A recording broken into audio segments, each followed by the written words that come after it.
Good evening, good afternoon, whoever you find yourself in this weird, wild, wacky world of ours, and welcome to another exciting installment of Vampire the Requiem, a Requiem for London. As I've decided I must say this in the style of a World War II news announcer, as the Luftwaffe today continue to pound London. Sorry, I'm done. I'm a mature adult. This evening's scene... Sure about that? Shut up, you. This afternoon's scene takes place in the theatre owned by the Cirque du Macabre in Camden Town, as one Charlie Barnett makes her way, broken and sad, back to the theatre hours before it is due to be attacked.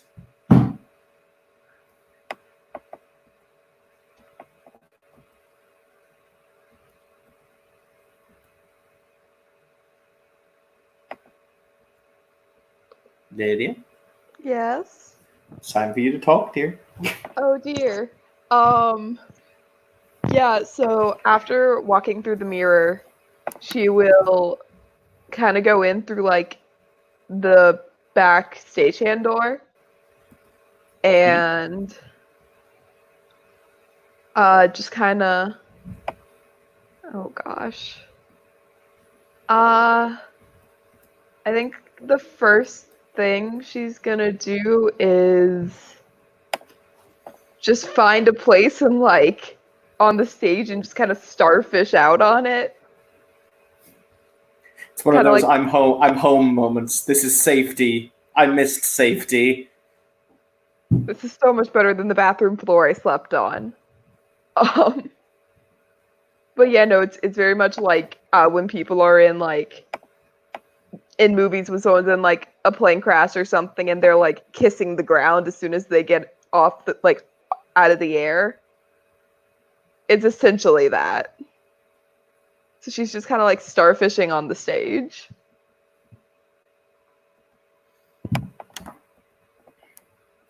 You will hear the because Joshua has a sound when he walks because he walks with a cane.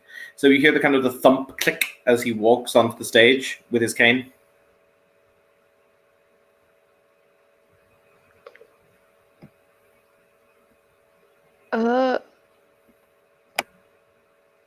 Hello?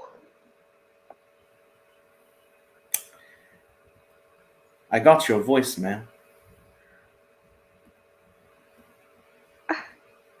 Hey, I'm not dead. Are you just looking up at the ceiling or do you look at him? Looking at him still on the ground. How do I verbalize how he looks?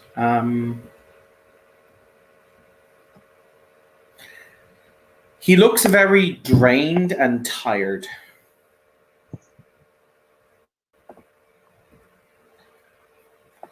Like, as if the world has kicked his ass. Oh, hey, they look the same. I've spent the last 2 nights hunting around this damn city for you.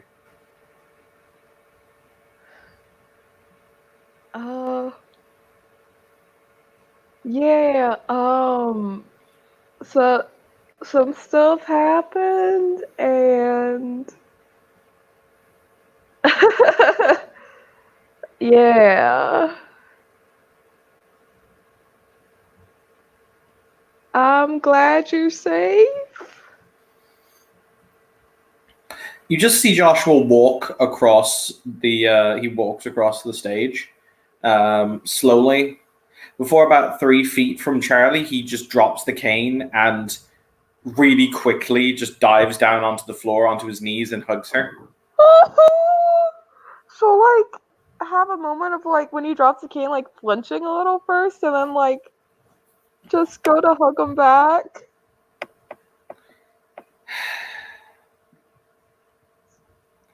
He leans back and he looks at Charlie, kind of puts both of her hands on her face before he leans in and kisses her forehead. I wouldn't do that if I were you. I haven't really. I've been a lot of places. What happened to you, child? Hmm. Well, JJ was showing me around, and then we're going through a park, and there was a bird there, and When you say bird, one of Joshua's eyebrows just goes ding. yep, that kind of bird. And I believe that they refer to them. I believe that they refer to as owls colloquially, but that's not their real name. I think they're called strixes or something. Don't say the name out loud. Nope, my bad.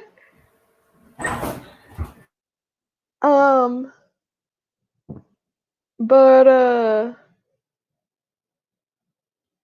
yeah, it was an owl, and it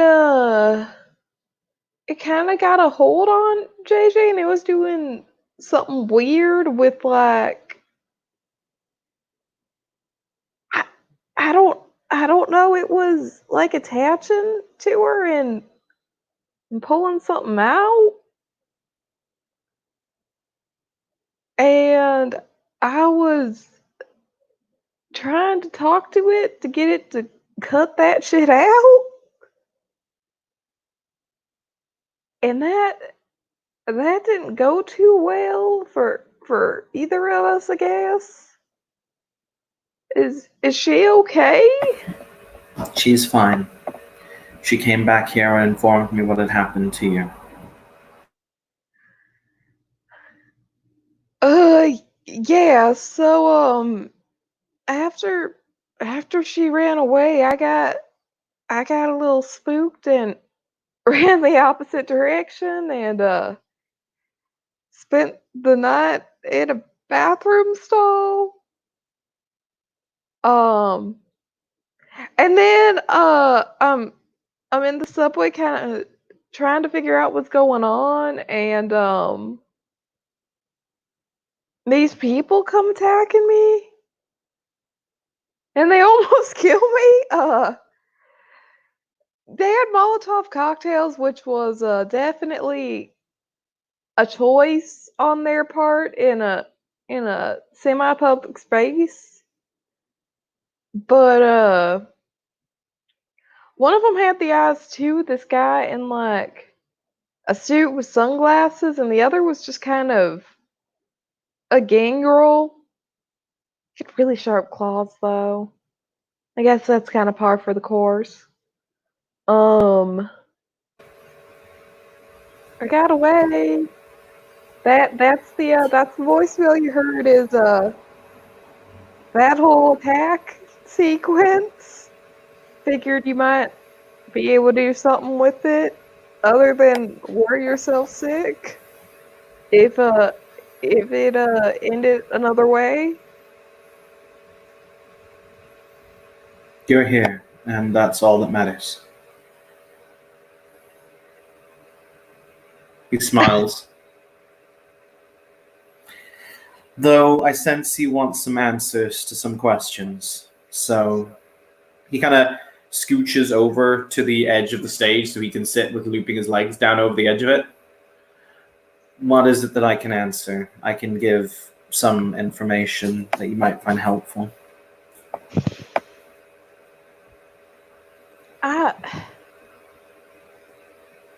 Well,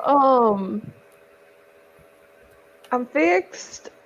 I think I really haven't looked in a mirror since the whole thing. What are the children?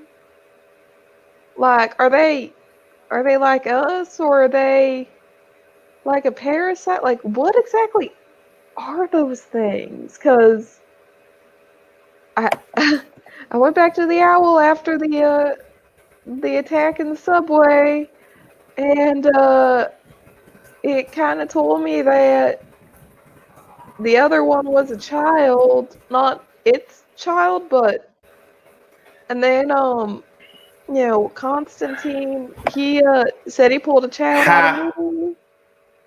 Sorry, nothing. Oh. No.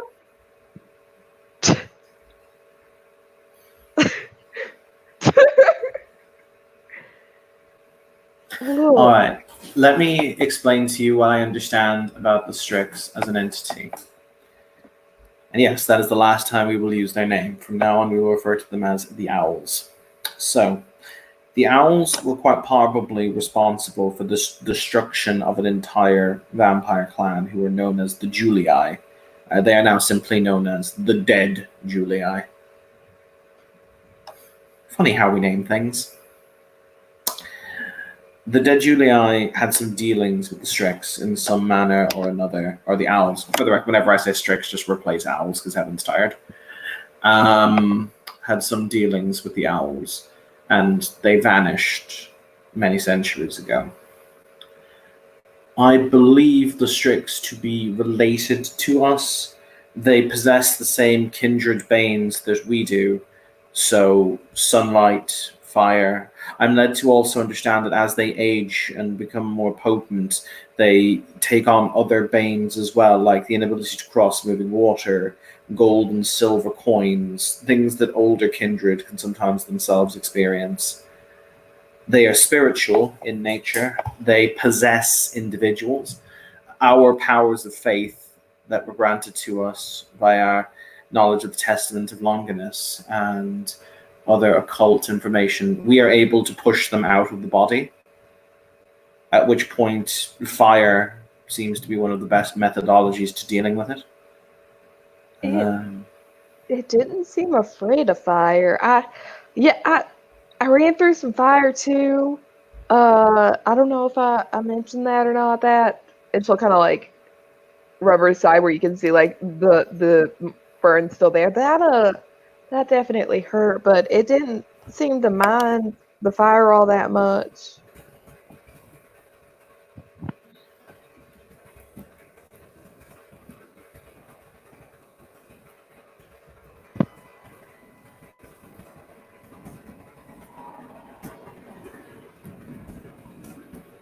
Um, he cocks his head to the side before he seems to contemplate for a moment. He'll say, "No, but they can't cross fire. It's like a barrier to them."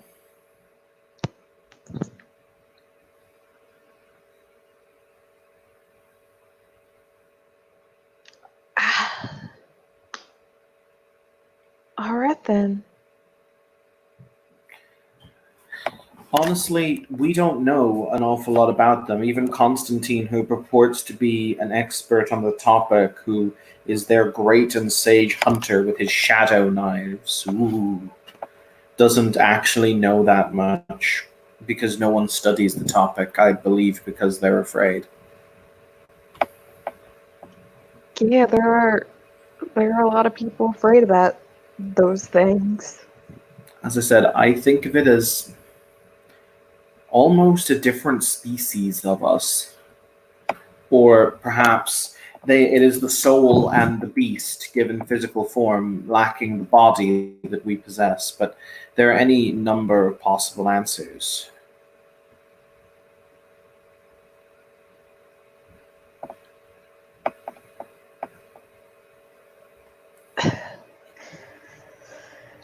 Yeah, I guess, but if they're an extension of what we are, wouldn't they,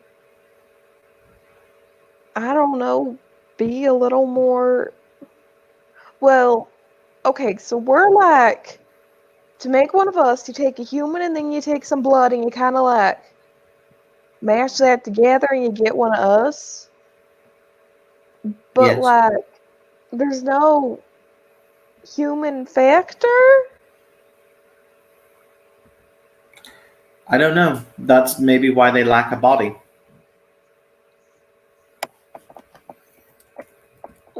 I just, the fact, them being like another just weird thing that goes bump in the night, that makes sense. I don't know, I guess I don't really understand what we are that well.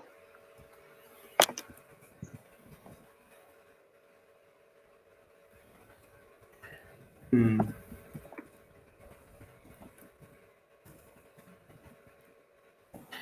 It is what it is. as I said, we don't really understand what we are that well. Most people don't study it too deeply, and there are very few who can remember. Even the true ancients enter torpor, and when they do, the fog of ages clouds their memories. So they can't truly remember much.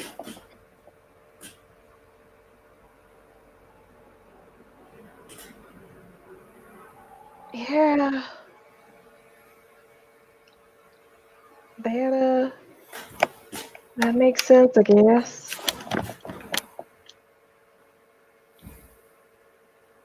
If you're interested in learning how to fight the Strix and or how to drive them off, I am happy to teach you. But in all honesty, I'm more interested in understanding why the Strix are and their relationship to us. I don't have anything personally against them. I think the fact that they ride us is oddly disconcerting, but at the same time, I believe that understanding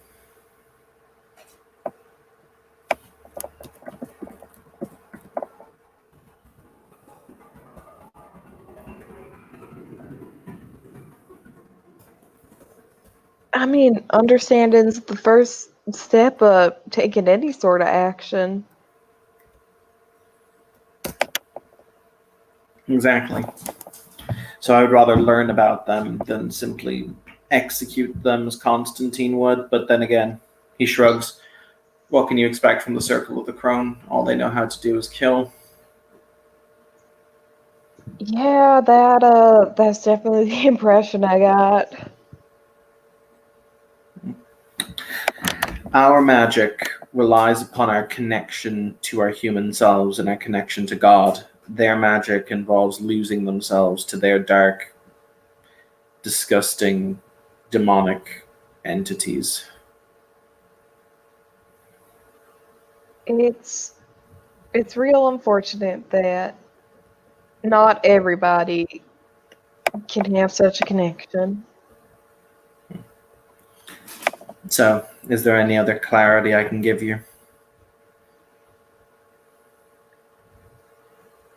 It's likely, to answer your first question when you spoke about children, that the Strix propagate in some way or procreate. So it's likely if you met one of the individuals, probably the one with glasses who was being skin ridden, that in order to hide his luminous yellow eyes, that he was the progeny of another Strix that was not linked to the one you spoke to.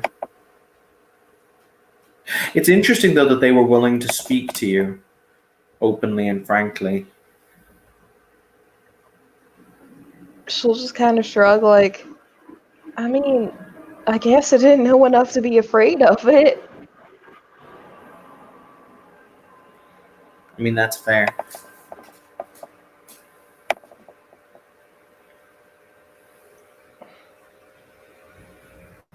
But yeah, as I said, I'd much rather come to understand than I'd come to simply judge. That's just me. No, no, Your but sister is your sister is safe, by the way, in case I hadn't iterated that point. I'm real happy to hear that. I'm glad she's okay.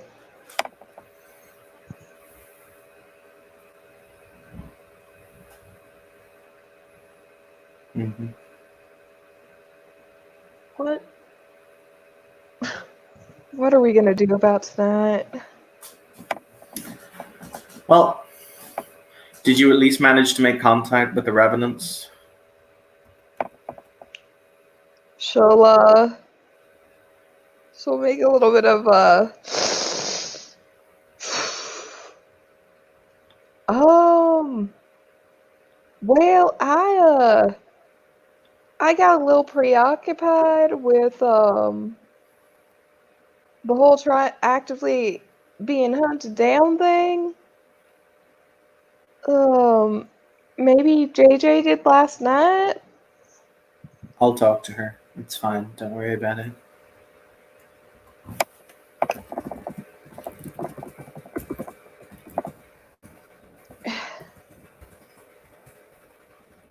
I I'm real sorry it caused so much trouble.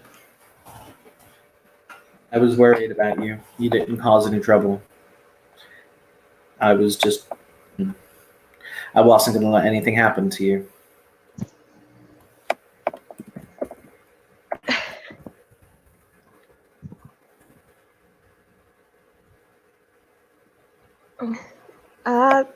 I appreciate that.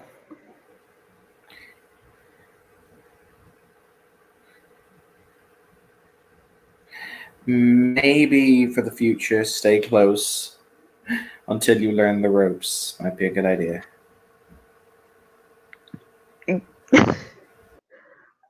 Yeah, I'm definitely gonna take this as a learning experience.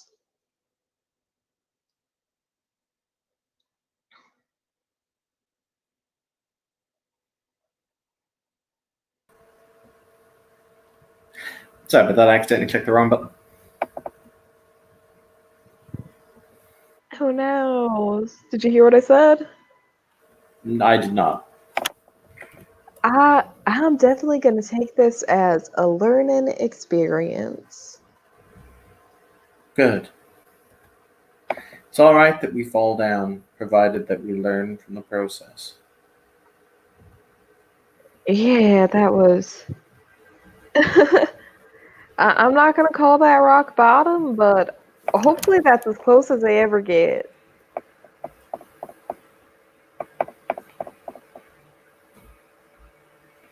Well,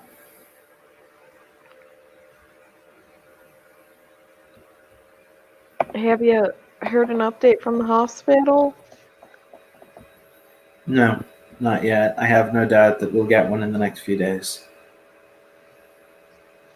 All right.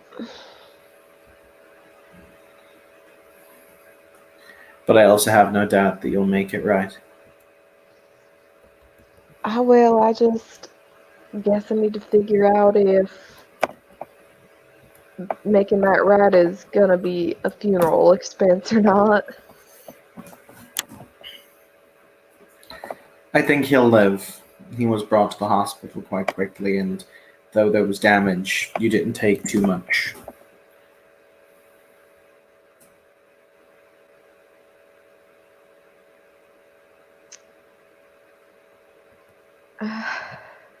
At least he's living. Yeah.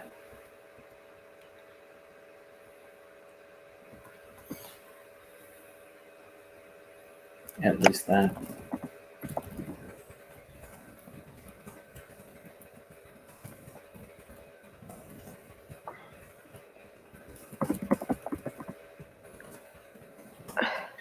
Look, you did nothing wrong, and you don't have to blame yourself.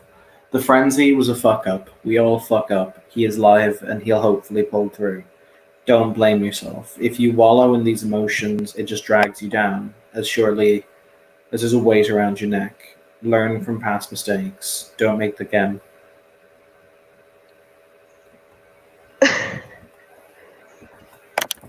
Yeah, that whole frenzy thing is something I really need to work on. It it happened again. What do you mean? Uh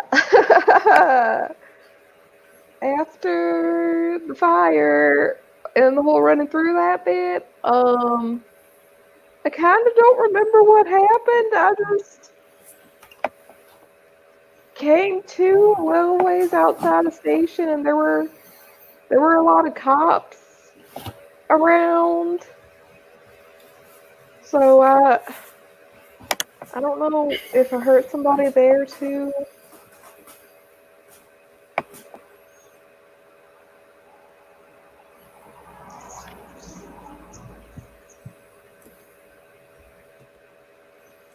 You see him sigh.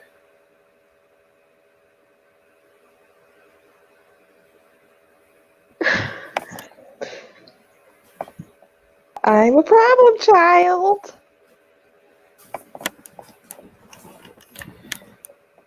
It's fine. As I said, you were running for your life, and you ran through literally the fires of perdition.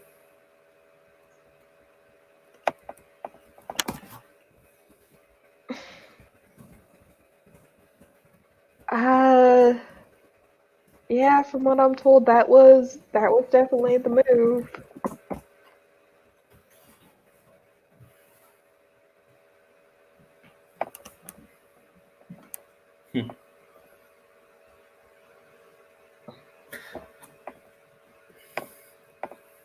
I I'm gonna make all this right, I promise, okay? But I don't doubt it. I'm not gonna say it's pointless to make it all right without you here, but I'd like you to still be here. Oh, this is real selfish. This is real selfish, but I'd like you to still be here when I do make things right, so you can know that I'm not just messing everything up for you. There's somebody here who Joshua wanted to introduce you to, actually. You. There you go. You exist, Jason. Marcus will walk into whatever area the two of them are.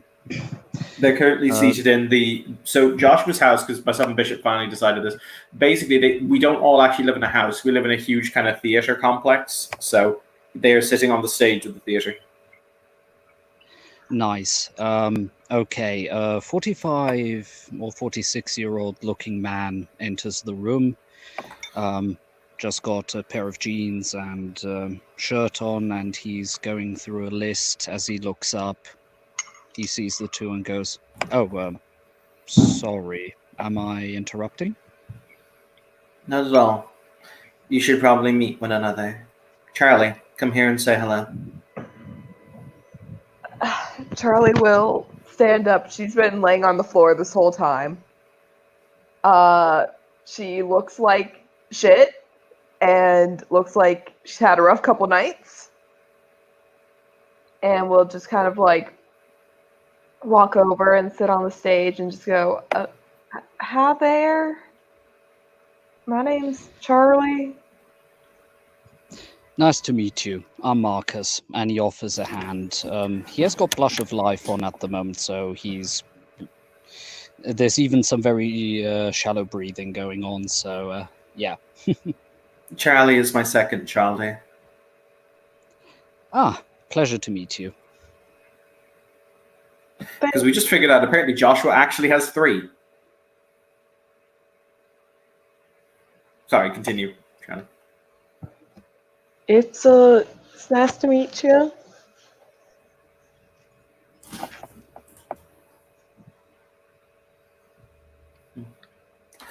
Unfortunately, Mr. Irons, Charlie had a run-in with the owls over the last few nights and has been hunted round the city by the prince's men. Oh, sorry to hear that. If I'd known, I would have tried my best to come and aid you. It's honestly probably better if you didn't. I feel like even coming home when that whole issue was going around would have just made our current predicament a lot worse. It would appear as though at least one high-ranking member of the prince's court, in the form of one of his archons, one of the sheriff's archons, is, well, compromised, shall we say. I see. Of course. Oh man, it's Izzy! Hello. Can you hear me okay? Yeah. Hello. We're just getting the family together. Oh, man. Yep. If it helps, like, I think of Marcus as kind of the Uncle Fester that lives in the basement. He's the friendly uncle, and until somebody levels a shotgun up to him, and then he's not the nice uncle anymore. But hey, Izzy, do you want to just we're in the... So basically myself and Bishop have now decided that we actually live in a giant theater, apparently. What happened to our house? I liked our house. Apparently the house is connected to the giant theater. This place just keeps getting bigger and bigger. Yes. It's fair. Because funds. Also, I've got no idea where we keep the animals now, but by God, we keep them somewhere. Don't you worry about the animals; they're fine. On the roof. Ghouling a rhino. Rhino is a ghoul. Have you guys got tigers? Probably. Yes. Ooh, Yes. there might Everything be a that- request. Oh, right. But Charlie, so Charlie, Marcus, and Joshua are all in the large stage room of the actual theater. So if Izzy wants to walk in, she's free to do so. Booyah. Sure. Hello, everybody.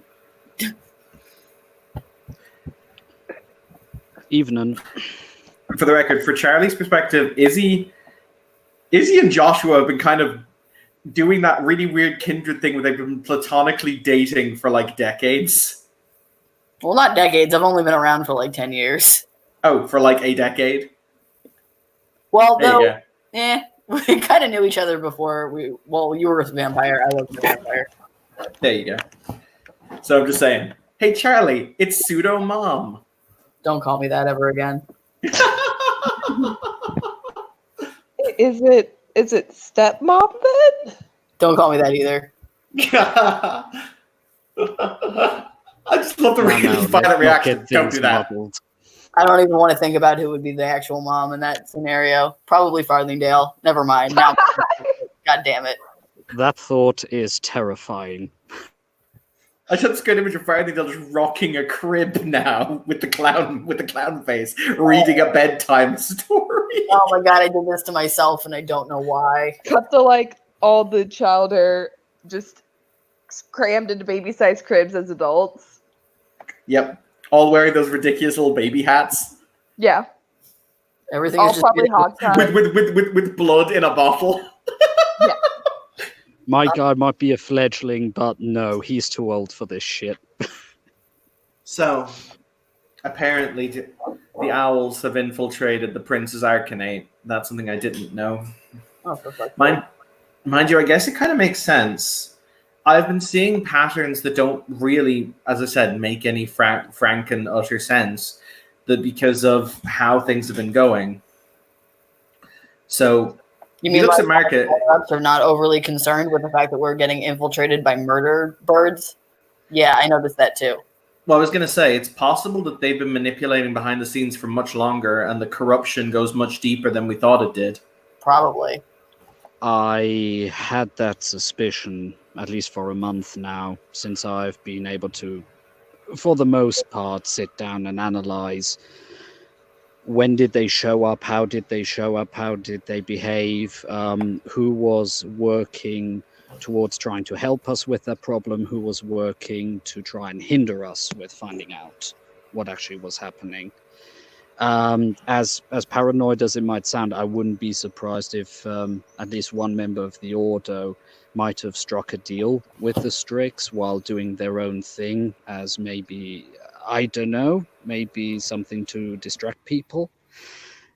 I mean, I could be wrong, of course, but if my coming was thought and certain ideas planted, for example, I don't know why I said a certain sentence, you know which, in the Museum of, the British Museum. I'm still wondering why the hell did I say that? But yeah, those are my 2 cents on the matter. Wait, are you suggesting that when you blurted that out in the British Museum that you were programmed to do it?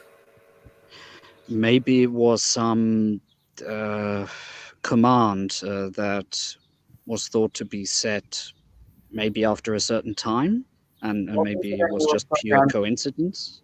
Well, considering you were programmed to bring me back to my brother. Exactly. Recently we had that. I had this terrible urge to get Dr. Mauro here to a certain location in London, and then it turned out that the person we bumped into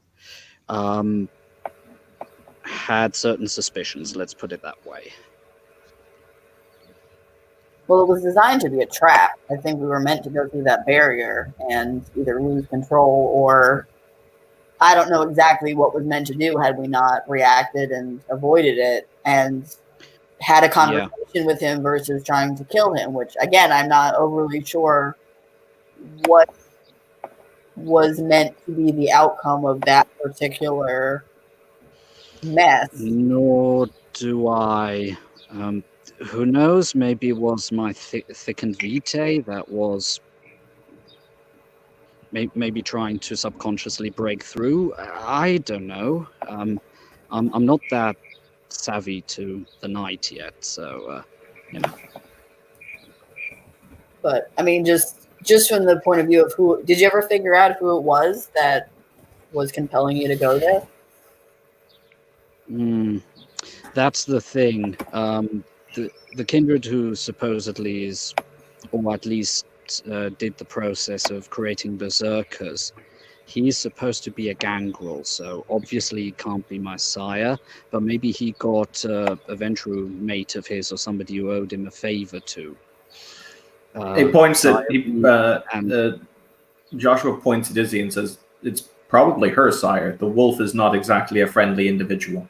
That sounds like his brand of crazy. And maybe then even got that Ventrue to implant, certain commands there. Very without me possible. even remembering it. Ventrues can do a lot of crazy shit. Let's just put it that way. Well, no, because that means that, right, but the interesting thing is, yeah, in theory that makes sense, but if you boil it down and strip it all away, the simple fact of the matter is that they would have had to implant the location where this individual was habiting at the time. And how would they have known that months, if even a year in advance, unless he was there that long? I think that the programming was more than likely somewhat earlier, or rather more recent than that. I mean, I imagine that if the wolf wants to find somebody, he'll find them. I think that can be said for many of the older of our kind. I don't think it's overly... I'm not surprised by the fact that he knew that he was there, and I'm not overly surprised about the fact that we could be manipulated to go there. My question is, to what purpose? Was he hoping we would kill each other? Was he just trying to introduce us? Is it somebody completely unrelated? Does this go back to the other bullshit that's going on politically? Like, it's just a strange thing that happened with strange implications, and I don't understand what the motivation behind it is. Well, he sits down next to Charlie on the stage. Look, it's like this attack that's supposedly coming tonight. It's not actually in character going to be tonight, but it's the same night that the attack. We're in the same night the attack is going to take place. It makes no sense from a real perspective. Yeah, the sheriff is pissed because I broke my oath to him. Because, well, once again, I'm sorry, I'm not going to literally be part of Dr. Mengele style experiments on innocent people. Welcome to my world. Same here. I don't want to live in a world like this. No. So I get the fact the sheriff's pissed, but coming here to my domain, to my diocese, and openly attempting to murder me. In your own kingdom, so to speak. Well, yeah, but the thing about it is that if they openly attempt to assassinate a bishop, regardless of how my fellow bishops might view me as the upstart or whatever else have you, that's still a declaration of war. Yes, and it will galvanize the sanctified. Yeah, a reason for war. But does that mean that they think themselves so untouchable that there wouldn't be retaliation, even, Well, forbid that they actually manage it? Well, what if they're trying to spin the story in a different way? Like, okay, like an unprompted attack, that's war. And murdering you in cold blood, that's war, but a defense against something, that's just protecting themselves. Or you can't galvanize a group of people if they don't realize what happened. I mean, one thing that I think both the Ordo and the Invictus have is an overabundance of hubris. So they might think this is enough to squash any ideas of rebellion from anybody that might agree with you. I mean, ultimately, the thing about it is that, okay, let's be real. The Carthians are the second largest covenant in the city, yes. But they don't wield a lot of oomph. Like, in terms of like overall pieces on the board, they have bodies, but a lot of those bodies are low-level practical Yeah. thugs. I haven't seen many who are able to command, let's say, connections in the military, connections in the police or SWAT teams or stuff like that. I don't know Yeah. if they're just being well blocked by the Invictus there, or if they are, how should I say, not seeing the greater picture. But the Sanctified do have connections. We do have mortal influences. We have a militant arm, probably one of the best equipped militant arms in the city. I happen to know what the Crusaders are packing, and I wouldn't want to fuck with them. But they're still openly hawking a loogie in our face if they attempt to assassinate one of the bishops. Once again, it's tantamount to declaring war. And I think the Archbishop would love nothing more than to lead a fiery crusade of fiery goodness. So it seems very much to me like the Invictus's perspective doesn't make sense, which is why I think they're being manipulated by the Owls. The Owls just want to see the city burn. Exactly. And if they've got their pawns, then they can push their agenda instead of what's actually in the interest of the Invictus.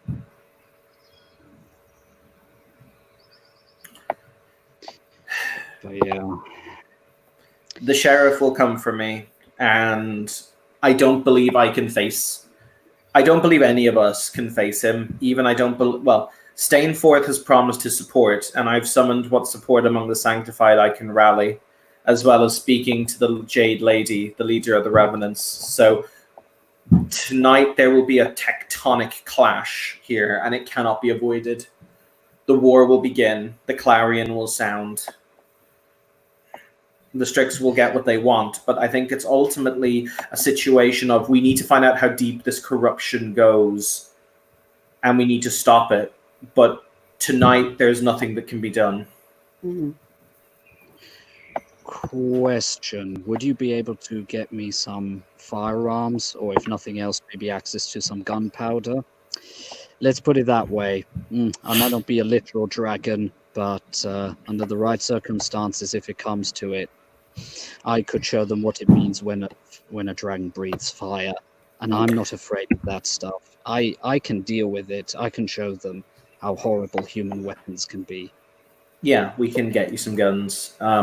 Tonight, as I said, the Crusaders will be arriving here in force. They are pretty well armed and supplied, so we can more, because I know that Charlie also ask for a gun at one point? She can shoot. She prefers knives. Okay. Do you want ag damage knives? Ooh, can I have ag damage knives? Yes. I mean, whatever you want to provide, given the short notice. Well, actually, you say short notice. Joshua's had like 2 days of ritual prep. Y'all are going to go into battle with like 5 dots in all your physical attributes, and he's going to make you baller as fuck. Word. Yes. Excellent. I forget that not everyone spent the last 2 days running for their lives. Yeah, he. There's going to be a lot of ritual prep done before we begin, because he's going to draw on all kinds of funky magic. Good times. I'm a hiding. Yeah. Sorry. You're gonna what? Sorry. No, I've been hiding in the basement, I assume. Oh, by the way, because it actually is important, both of you, because we want to keep a running tally of it, particularly if the scene is, I believe the scene to do the battle is going to be tomorrow. Did we agree with Bishop? It was going to be Thursday? I'm free Yes. tomorrow, so that's fine. Both of you need to roll your hunting rolls because you're in this scene, and it's important to set your blood totals. Well done. That's cool because I never remember what my blood total is. Neat. But yeah, no, I feel like we're being moved around on a board, but I don't think that we can see all the pieces, and that's the problem. These attacks don't make sense. If the sheriff wanted to eliminate me, I'm not going to say there are easier ways to do it, because I'm not necessarily, I'm too public to simply die, but coming at me in my own house, in our diocese, makes no sense. It doesn't. And it will start a war with one of the most powerful covenants that exists within the city. And particularly if we back the Carthian movement, I think the problem with the Carthians is that they lack focus and they lack direction.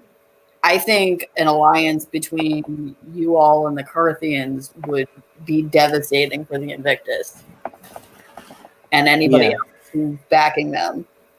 Well, being realistic, and I've said this before, I saw some shit, Izzy. I saw what they were doing to teenage street kids. I saw what they were doing.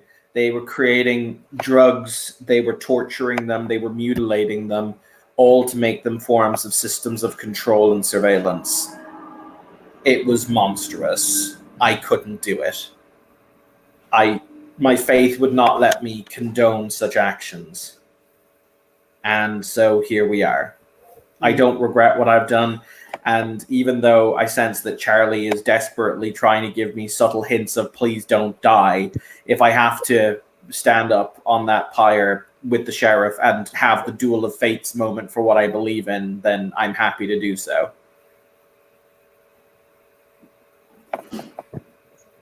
Well, I mean, I'll take the non-subtle approach, like, okay, they're trying to kill you, and it's going to start a war, but, like, there's kind of no point in fighting a war if they're taking out all the people, all, like, the generals. So, like, please don't die? If needs be, I will attempt to escape. I'm not going to sell my life for nothing. About to say, like, dying for a cause and being a martyr and all is real nice and real good, and like, I respect your decision to do that, but I also want you to just respect the fact that there's no point in martyring yourself if there's not a movement to back you up. and it's a question of, are you fighting the sheriff or are you fighting what's controlling the sheriff? You know, are we fighting corruption in our city that is just us, or are we fighting, you know, how far up are people pawns is my question. I'm going to tell you all something that I hadn't really thought about until now, that I'd never really contemplated, but now that I'm kind of putting the pieces together, it does kind of make sense. So I think of all of us here, I've had the most one-on-one FaceTime with the prince because, you know, I was an Archon, blah, blah, blah. Makes sense. During one of the Elysium, I approached him and I asked him a question, or I'd made a point to him, and it was a delicate point. I can't actually remember what the point was, but before he answered me, I saw his eyes look up and to the side, and he stalled. Now, that to me suggested that he was getting instructions from someone or something, perhaps that I couldn't see or perceive. So, you're asking how high up it goes. That's my answer. The rot has gone to the head. Then we purge it and make way for a better system. However, But again, if the problem isn't the system, if the problem is somebody is controlling the system, that fighting the system is just fighting shadows. We need to figure out, how do we fight what the actual problem is, not just what is being propped up to be perceived as the problem. Well, we can't really do that without first getting rid of the immediate issue, that is, we're gonna be attacked by the current prince.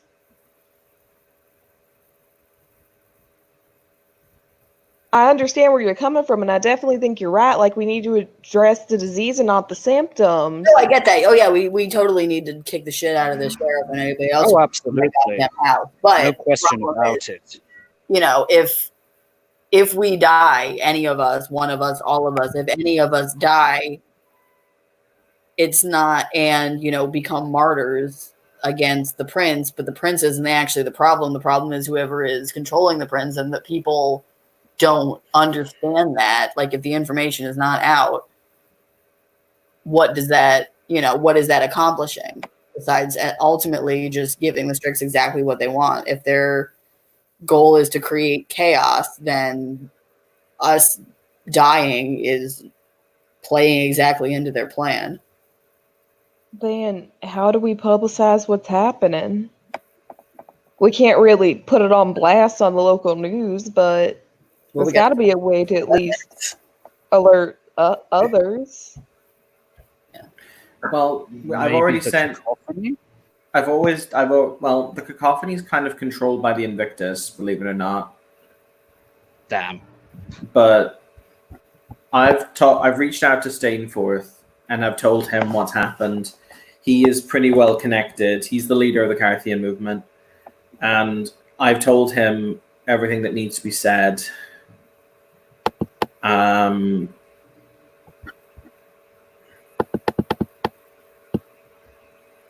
So, but yeah, no, I've spoken to him, so that means a lot of it's going to be out. I've also written a dead man switch that has been sent to the various different bishops in the event of my death. So we'll see. The information will get out. Also, we can't, if all of us were to die, because bear in mind, this place is a fortress, he'll say, tapping the stage. It literally is. We actually have the merit points pooled to make it a fucking fortress. Word. They're not getting in here without explosives and without a lot of effort. They're going to have to go loud to get in here. So we'll see how it ends. I mean, I can't guarantee anything since it is short notice, but if you want, I could give everything a quick check. Let's just say I've got some experience with booby traps. Sure, feel free to do so. I'll see what I can do. I'm Tiger, but I think he'll just say no.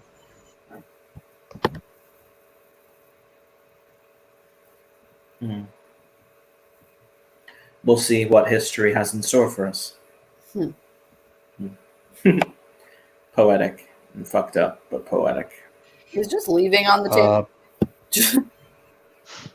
Yes, it actually is.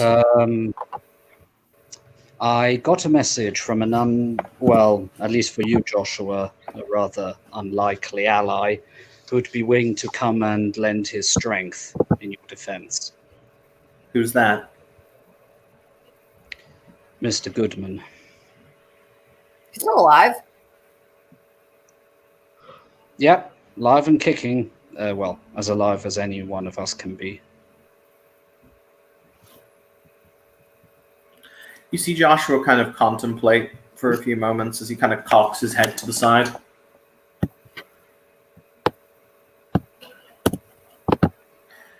I mean, he committed a grievous sin.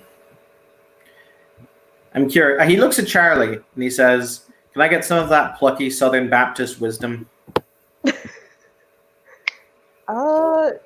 Sure, shoot. This man killed many individuals, though apparently it wasn't necessarily his fault, but their blood is still on his hands. He shattered the masquerade. But can he find redemption? You won't know unless you give him an opportunity to. Does he want redemption, or does he just want to hide behind us? No, I had a talk with him, person to person, man to man. I've got the feeling that he'd definitely like to help, to do some good, to balance out the bad that he's done. I would say, give him the chance. What good would he be to you just as a corpse if you can have him fighting for you, for something that is just? That's my humble 2 cents on the matter. We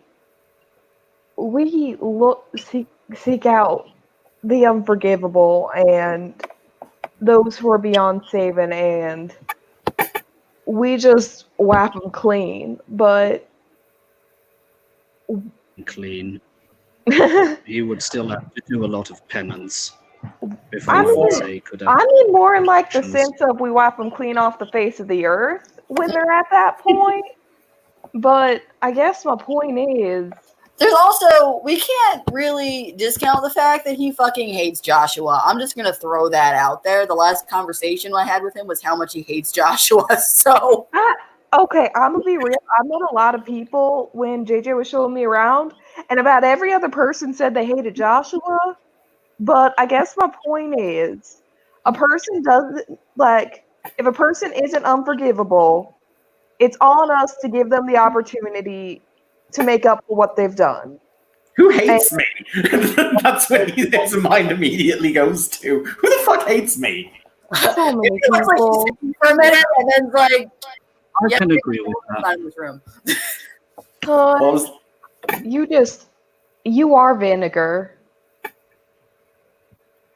mean, I like vinegar, clearly. I'm going to stand over there, he says as he walks over to Izzy, where I'm light. I also make this No. statement fully aware that Farthingale is probably in this room somewhere. I don't bear it. I believe he's currently preparing the house with some of his woo. Which means he's probably in this room. Listen, I don't believe he is, actually. looks around suspiciously. But all right, we have a plan, guys. But as for Mr. Goodman, he says, looking to Marcus, I can't wipe Yes. clean his sin, and I won't offer him absolution for this action. But, because, fun fact, as a bishop, that's something I can do. Ha ha. But he'll say, but if Mr. Goodman wants to come and fight for a just cause, it will be a step on the road to his redemption. Marcus just has a big smile and an expression of relief on his face. He and I have known each other for a bit now. I've got the feeling that we could turn things around. And if nothing else, we go down in a blaze of glory. Standing on our feet. All right. Well, we have a vague sense of a plan, and by God, that's all we ever need. Yeah.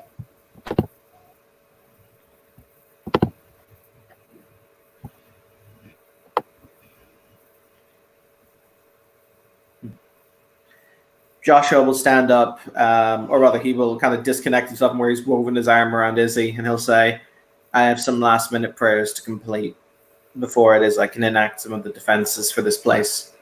So, I'm sure that we'll all see each other on the other side. Hell, I'm going to see you on this side. I don't know what you're talking about. Very appreciate.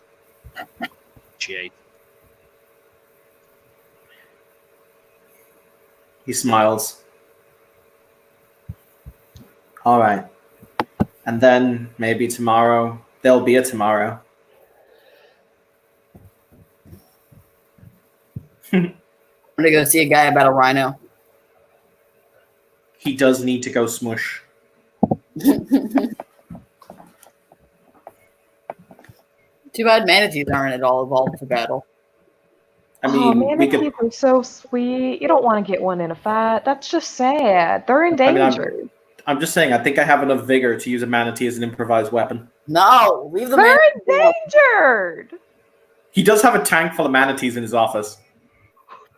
You have They're one manatee. endangered. They live in a nice tank. They're pretty happy. Are they at least the little mini manatees? Are there mini manatees? Yeah, I sent you pictures of them. They're tiny and adorable. Yeah. Can I have one in real life? Yeah. No. I mean, they're not endangered as of It's the, 2020. hit. All right. So I think that that's a good point to end the scene, ladies and gentlemen. So thank you, players, for playing. Thank you, watchers, for watching. This has been another scene in Vampire the Requiem. A Requiem for London. Eh.